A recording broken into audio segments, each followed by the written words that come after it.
Bismillahirrahmanirrahim. Assalamualaikum warahmatullahi wabarakatuh. Alhamdulillahilladzi arsala rasulahu bil huda wa dinil haq liyudhhirahu 'alad din kullih wa kafa billahi syahida. Allahumma sholli ala sayyidina Muhammad wa ala alihi wa ashabihi ajmain, amma ba'du. Para sahabat kajian kitab Al-Ala dimanapun Anda berada, insyaallah kita akan bahas kembali kajian kitab Al-Ala pada kesempatan kali ini dengan tema utamanya orang yang berilmu. Seperti apa utamanya orang yang berilmu setelah yang satu ini?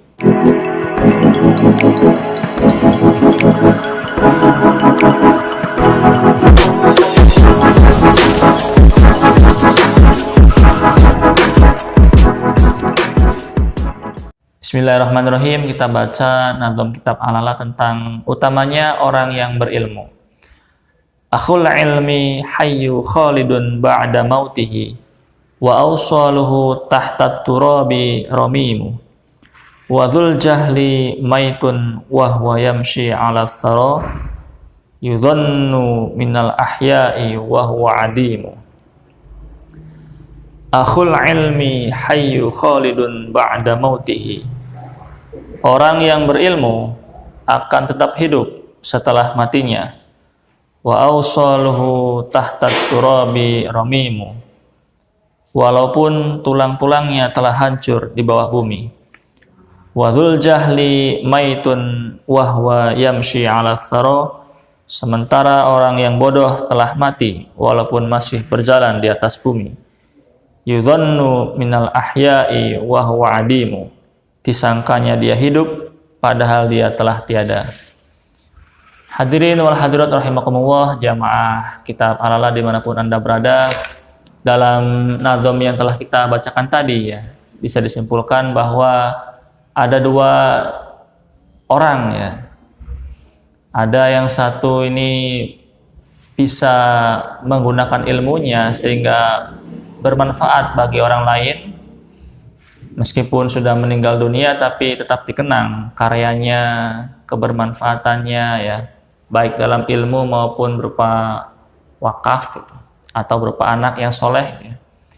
Kemudian ada jenis orang yang dia masih hidup tapi tidak terasa oleh orang sekitar gitu. Artinya dia ya kurang berdampak di lingkungannya gitu. Nah, jangan sampai kita hidup itu menjadi orang yang golongan yang kedua ya, yaitu kita bernafas ya, beraktivitas tapi tidak dirasakan kehadirannya oleh orang lain gitu. Tapi kategori tadi masih mendingan ya daripada ada yang lebih parah gitu. Hadirnya kita di dunia gitu ya, hadirnya kita di sekolah, di dunia kerja gitu, malah menjadi bencana gitu ya, atau petaka bagi yang lain gitu ya. Nah, ini lebih parah gitu. Misalkan kehadiran kita bisa membuat kerjaan orang lain menjadi lebih tidak fokus gitu ya, tidak konsen gitu. Nah, ini menjadi sesuatu yang lebih berbahaya daripada golongan orang yang hadir tapi tidak ngefek gitu ya.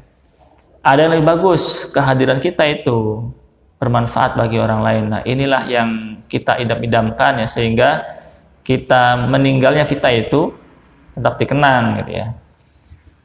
Nah, ada hadis dari Rasulullah SAW ya yang berbunyi, idza matal insan in qata'a amaluhu illa min thalathin, shadaqatin jariyatin aw ilmin yuntafa'u bihi aw waladin sholihin yad'ulah.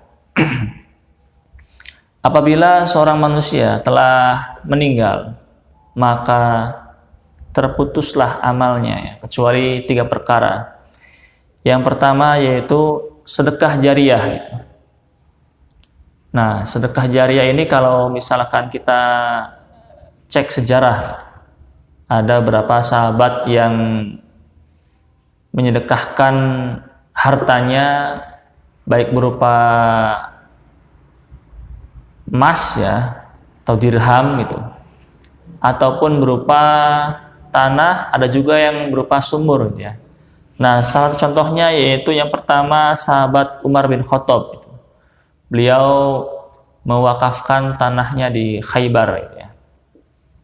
Saat itu sebelum beliau mewakafkan tanahnya, beliau mencari Rasulullah gitu ya, dan menanyakan sebaiknya diapakan gitu.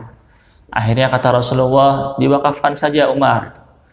Akhirnya Umar mewakafkan tanah Khaybar, dan sampai sekarang ya terasa kebermanfaatannya. Dan nama Umar bin Khattab ya, itu sampai sekarang selain beliau terkenal karena menjadi khalifah gitu, beliau juga terkenal karena wakafnya. Kemudian sahabat yang kedua yaitu Utsman bin Affan, mewakafkan sumur itu.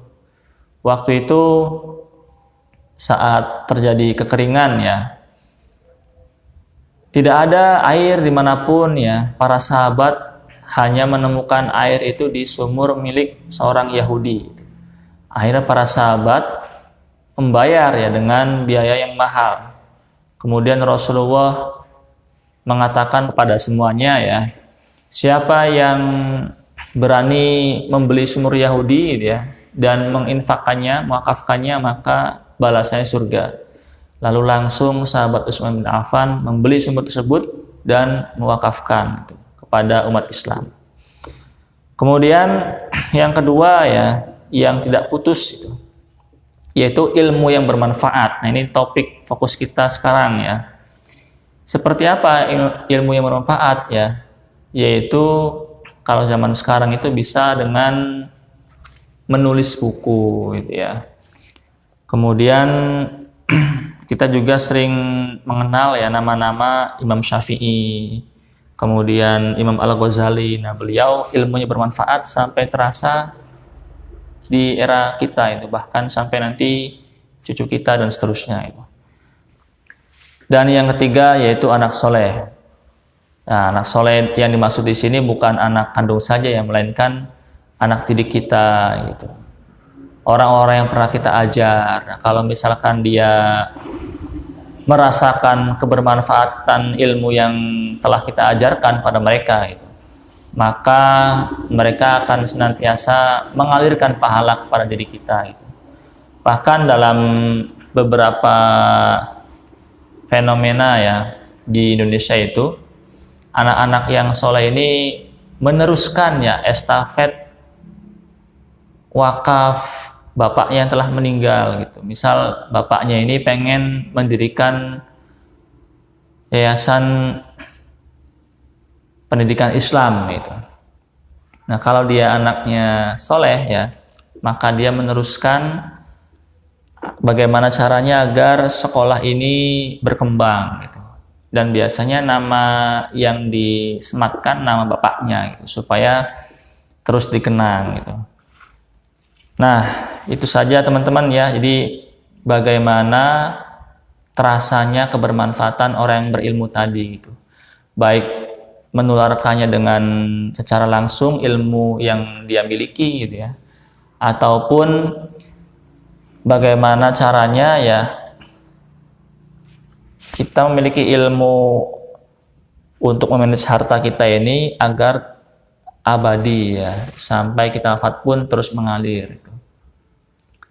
Wah Ustadz, kalau kayak gitu pengen dikenang dong ya, itu otomatis saja ya, jangan diniatkan nama kita dikenang, tapi kita niatkan bermanfaat bagi orang lain. Nah, insya Allah nanti itu otomatis masyarakat pun bakal merasakan gitu ya. Nah, itu saja teman-teman ya, semoga bermanfaat ya.